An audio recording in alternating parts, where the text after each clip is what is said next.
Продолжуваме со разговорите за обнова на Македонија и на ова снежно време.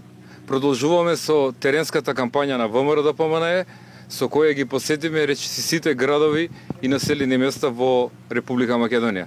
Денеска сме во Ранковце да поразговараме со жителите на оваа општина за актуелната политичко-економска состојба во државата, но и да ги слушнеме нивните проблеми, да разбереме за нивната мака, во заеднички муавет, да се обидиме да најдеме решенија за нивните проблеми и да ветиме дека голем дел од нив ќе бидат инкорпорирани во новата програма на ВМРО-ДПМНЕ за предвремените парламентарни избори во 12 април 2020 година.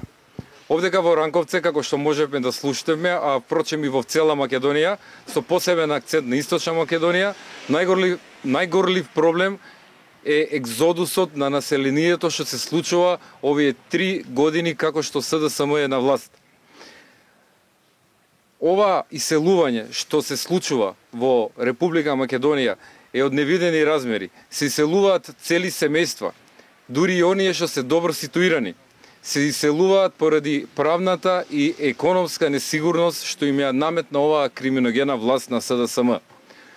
Со длабока разочараност и со болка од жителите овдека во Ранковце може да слушнеме дека речиси да нема млад човек што останал овдека во оваа општина. И тоа мора да запре, тоа мора да престане и ние како влада, нова влада на Република Македонија што ќе ја предвори ВМРО-ДПМНЕ после априлските избори, се обврзуваме да преземеме енергични мерки, да преземеме политики со кои ќе креираме услови да ги задржиме нашите луѓе овдека во своите блиску до своите огништа. Исто така, жителите на Ранковце ги тиштат, ги мачат и реалните проблеми. Овдека на секој чекор можеме да слушнеме за длабоката разочараност од нереализираните ветувања, од многуте лаги што СДСМ ги донесе овие 3 години како ја практикува власта во Република Македонија.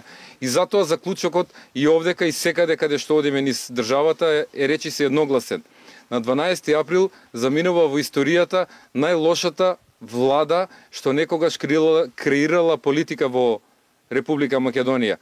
Заминува во историјата на црната страна на историјата, владата која не донесе ниту еден проект, која нема ниту една мерка која го подобри животот на граѓанинот, влада која што нема слух за реалните проблеми, туку едноставно донесе со себе беззаконие, неправда, криминал, корупција и понижување, погазување на оние државни македонски национални интереси.